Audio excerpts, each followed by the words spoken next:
Okay, now this is going to be my sampler basket that I'm going to use. I'm using this larger 12 ply and I'll use 7 ply for the weaving. Um, just because I think it'll show up best on the video as we get into the details of how to make different patterns later. Um, I'm just kind of evening up the ends here. I already split it into 4 groups of 8.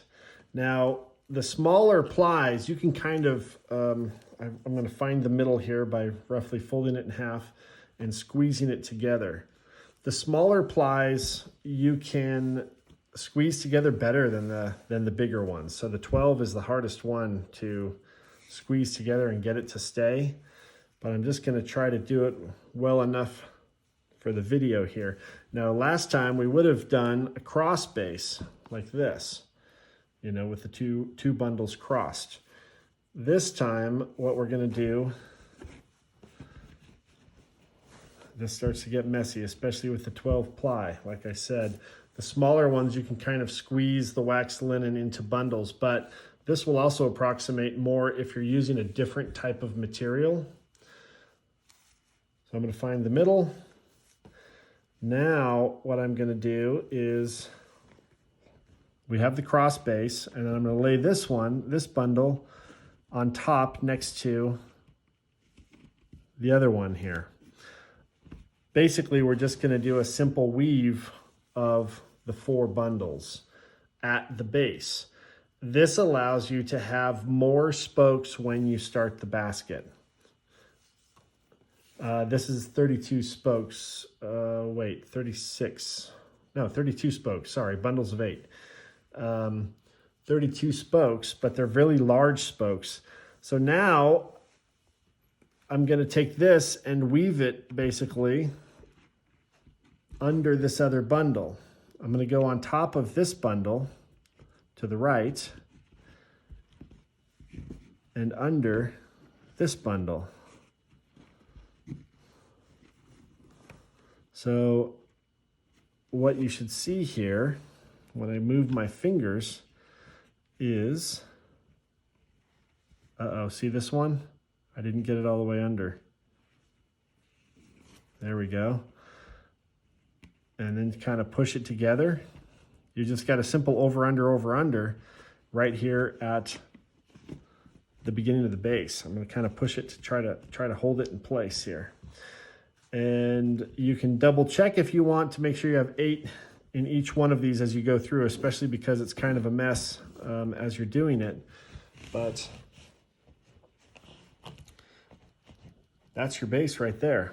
And I could have done more spokes if I wanted to, but let's go ahead. I think I have a piece of this color. This is a 7 ply. Oh, there we go. There's one to get started. We go in half. Now you can circle 2 bundles here and start like this. I often find this to be the easiest, so you can start to get this whole mess under control. And this does take some practice, and it's not really that easy. But after you do it a few times, you'll get the hang of it. It's not impossible. But what this is going to also do for us immediately, if we go around one time,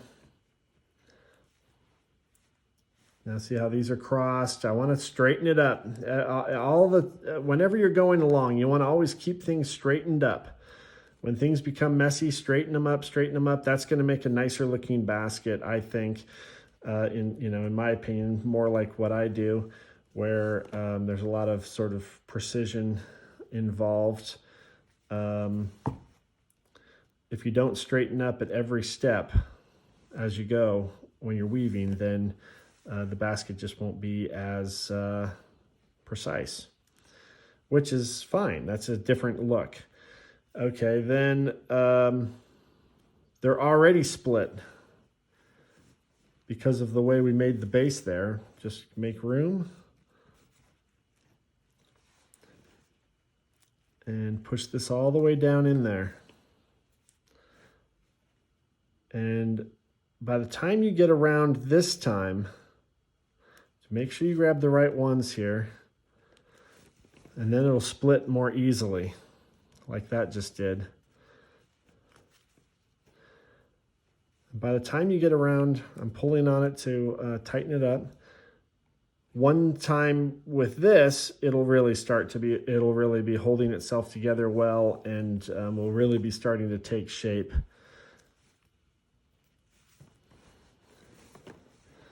And one more bundle to separate here. That one almost went the wrong way. And now we're back to the beginning. So here it's messy. So I take some time right now to straighten this up.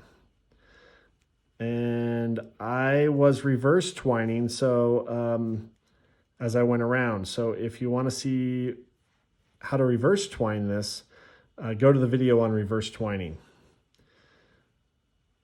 But you can do this with regular twining just as easily.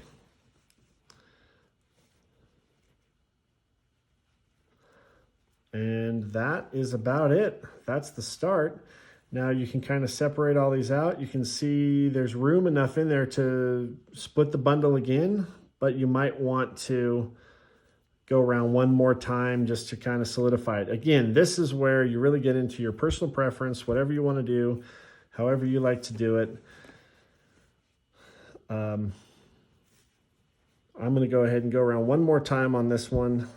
And especially since it's a sample basket, this will really help me to get everything set up for the next step, where I'm going to start showing patterns on bases and how to make different patterns on bases. So join me in the next video for that. And please follow me on Instagram and Facebook under Cale Chappell, and subscribe to my channel. Thank you.